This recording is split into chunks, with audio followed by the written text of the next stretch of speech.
Hey guys, I am Game Advisor and welcome back to another Icarus mission video. Today we're going to be talking about the mission Ricochet Expedition. This is one of the new Styx map missions, so let's go ahead and jump right on into it. Now before dropping in, we do recommend that you bring the biofuel exotic canister. This is just going to save you a lot of time in grinding, otherwise you're going to have to grind up and actually make one of these yourself and then fill it up in order to activate the drill, which we'll talk about later on. Make sure that you grab the radar from your drop pod, and if you are playing in multiplayer, make sure everybody grabs one since you can all use them in case one of them does get destroyed. You will have to defend these later on, which again, we'll talk about that when we get there. Then you're going to want to head and go over to the marked location.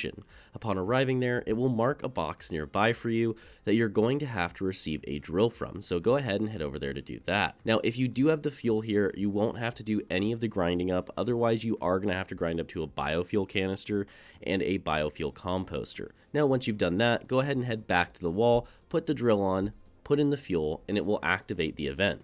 You'll see several small cave worms spawn around nearby. These can be handled pretty easily with a knife and a bow or a spear. They're not that challenging, at least not at this stage. You'll also need to stay within a certain radius of the drill in order to continue progressing the percentage of progress.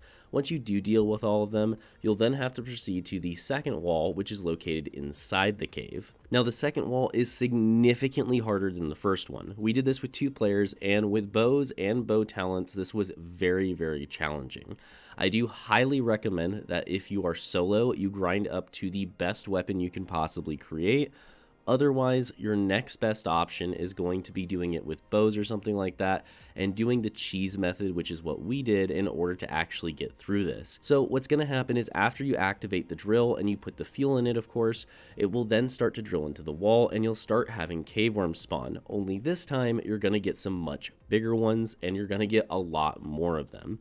If you do run away or die mid-fight like we did, then you're going to have to also deal with them continuously spawning while you're gone. I'm not sure if this is a bug or not, but once we came back, there were so many it was impossible to deal with them.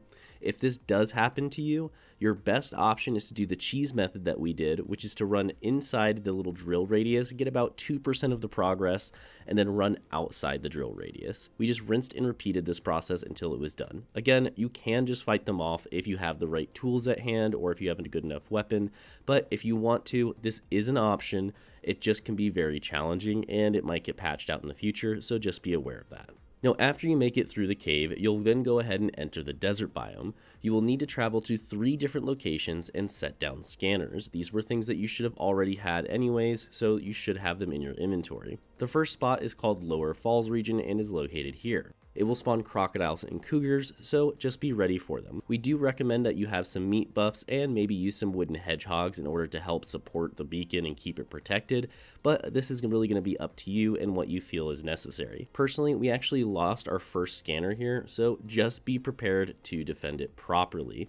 You will have a lot of things coming at you, and crocodiles do have a lot of health even though they're slow. They also will put a ton of damage on the scanner very, very quickly if you're not prepared for it. The second location you'll need to head to is the Upper Falls region. This is going to be located here, and it will spawn a ton of crocodiles and komodos. Personally, this was the easiest one for us, as it was just a bunch of very slow moving creatures that spawned really far away. As long as it's daytime and you can see them, you can pump tons of arrows into them so that it's not too much of an issue, but again, hedgehogs, things like that will make this significantly easier. Now, the last area you'll need to head to is the Plateau Wall region, which is located here on top of this very large rock. In order to get on top of that rock though, you're going to have to build up. It took us 10 ramps with thatch, but of course you can build ladders, or you might need a couple extra depending on how and where you build them. But just keep in mind that I would recommend that you take anywhere from 10 to 20 ramps just to be safe. Otherwise, you're going to have to run back and go get the materials to make them. Then simply place your radar on top once you're up there and enjoy the view. After a little bit of time passes, you'll have completed it and be able to move on. Now, before we close out this video, I do want to mention that the cave worm boss does roam this area. You'll have to be aware of him and be careful, otherwise he might jump you and you might die to him. So as long as you're aware of his presence and you look for that black smoke cloud, you shouldn't run into him too often.